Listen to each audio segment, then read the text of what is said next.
Hmm. Good day everyone. Today I'm your teacher Opa, Pichuribil Biskabate, and now I will teach you about the truth and opinion. How the truth different from the opinion and why it is important to learn between the truth and opinion. Keep still watching this video to learn more.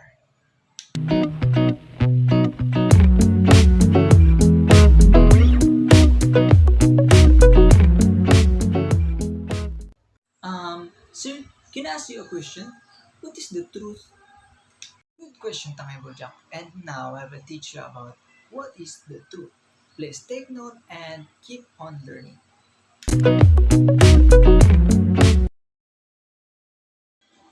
In a previous discussion, we have learned road to this perspective that for something to be considered as a true, it is need to pass a procedure of justification. We have also learned that truth have three domains, namely specific, social, and personal domains. While it is important to grasp the various approaches to truth, it is also vital to understand how to distinguish truth from opinion. Now, what is opinion? A opinion is a view or judgment of a person or a group of people about something but not necessarily true. While some opinions are weak and they're easily to refute, other opinions are very strong. To more its sense, most of the people subscribe to those opinions as something that is true.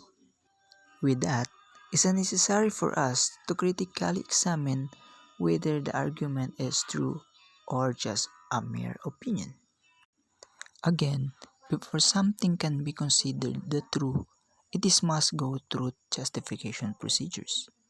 Therefore, if an opinion has passed the justification procedures, it can be considered true. If a person wishes to demonstrate that his argument is more than just an opinion, but rather something's true, he must be prove his argument. Now, what exactly is argument? An argument defines the set of statements that serve to support a conclusion. If someone says, I'm gonna win the Suertes Lotto today, that is not an argument, but it's an opinion. To be considered an argument, the person making the claim must be able to provide reasons to back up his claim. As a result, an argument it's look like this. Last Sunday night, I dreamed of winning Suertes Lotto, and next day, I bet and won. Last night, I have another dream about winning the Suertes lottery. Therefore, I'm going to win today. In the example I give, the person is claimed that he will win the Suertes Lotto. To back up his claim by citing the fact that last night he dreamed winning the Suertes Lotto, he actually did. However, we must await the outcome of the Suertes Lotto draw to determine the validity of the claim. Clearly, not at all arguments are valid. Moreover, as I previously stated, there are some opinions that other will be true, even though they are not. We can be easily deceived and persuaded in correct arguments if we are not conscious when evaluating them.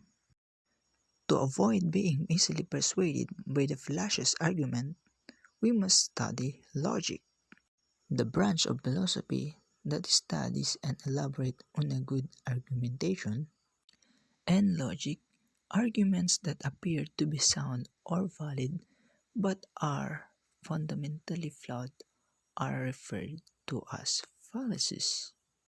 Allow me to give you an example of fallacies so that you can better understand them. Argumentum ad hominem, or argument against the person, is one of the example of fallacies. This is the fallacy that is used when people persuade others that someone's argument should be rejected because of the person's personal background. This argument is fallacious because the truth or falsity of a claim should not be influenced by the background of the person making it.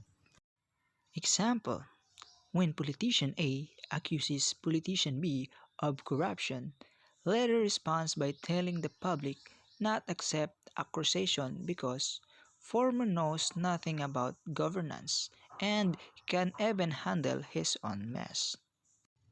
Instead realizing the politician B its response to politician E should be in line with the corruption of argument rather than attacking the person's credibility. Many people may simply accept politician B his claim as true by saying things like, yes, it is true. Politician A knows nothing about politics because he's just a high school graduate. Let's face it, many of us subscribe to this line of reasoning. Question is, are you one of them? Argumentum ad baculum or appeal to force is another example of fallacies. This is a strategy adopted by a person who wishes to win fight by threatening their opponents.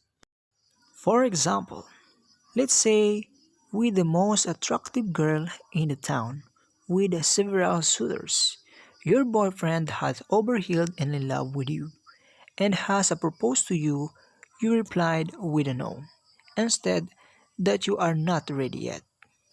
In response, he threatened you and said, you will mess up your life and your family. Some individuals agree with your boyfriend's decision because of the fear of losing you.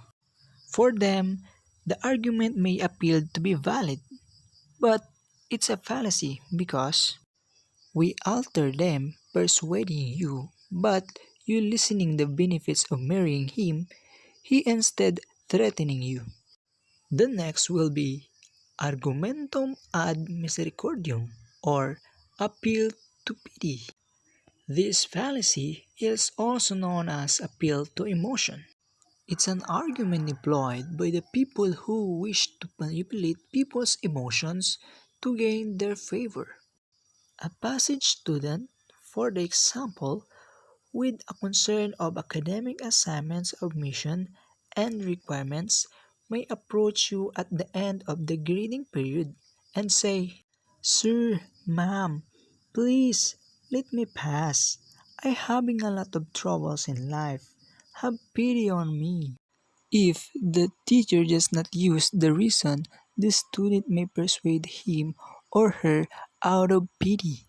He or she will allow the student to pass the subject, even though it will be unfair to the other student who will despite their own difficulties give it their best. What makes it fallacious is that instead of just explaining why the student was inactive, the student used pity to appeal to the teacher. Argumentum ad populum or bandwagon fallacy is the last example I will give you.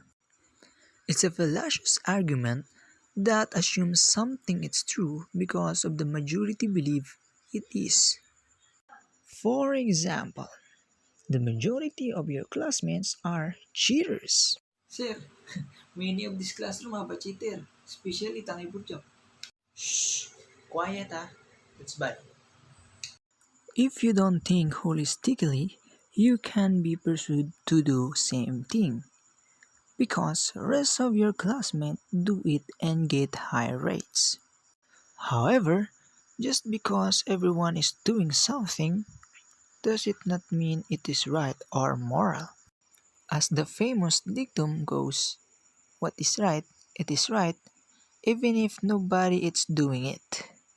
What is wrong, it is wrong, even if everybody is doing it.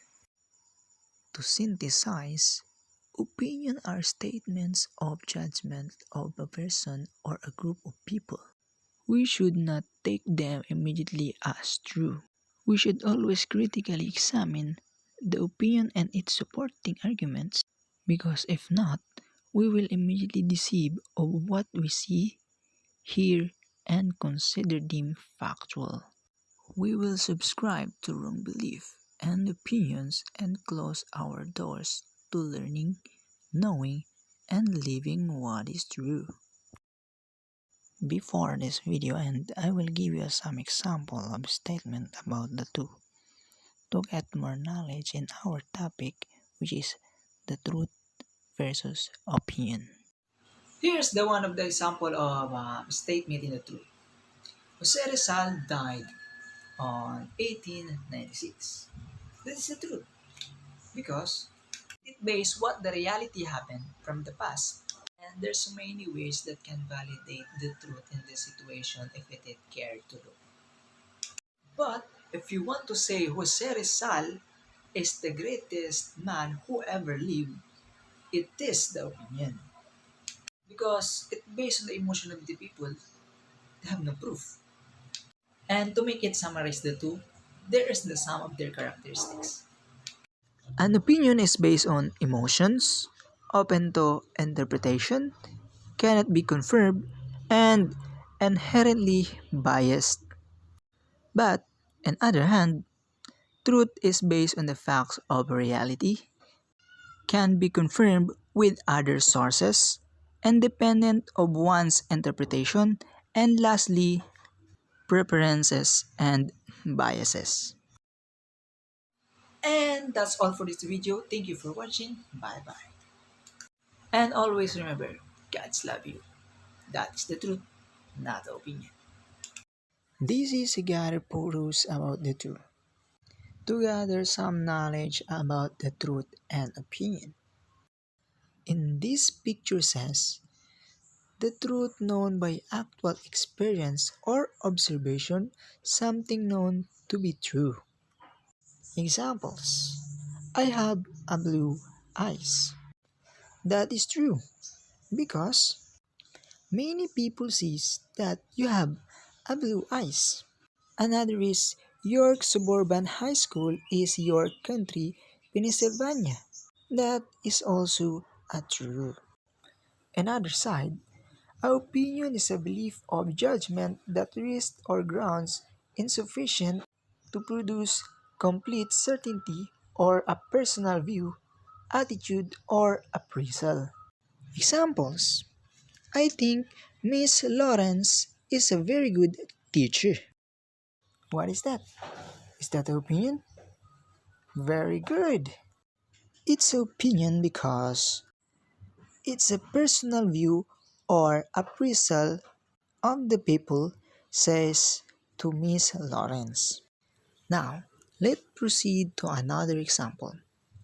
Heath Ledger was a dream boat. It is also example of opinion because it is also a judgment or a person view, so that we call opinion. Okay, now let's proceed to the picture number 2. The truth is a true statement that you can prove, but the opinion is a someone idea or feeling about something. There are some keywords about the truth: the dates, numbers, science, historical, events, or even non-fiction. On the other hand, the opinion keywords are prefer, think, feel, believe, or other ER words, EST words. These are the keywords that may say it's a opinion. So that's all.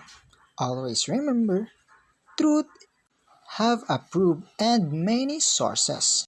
But an opinion, it's a kind of idea of a person, feeling, or appeal to others. So put it always in your mind that chismis, it's an opinion, not a true.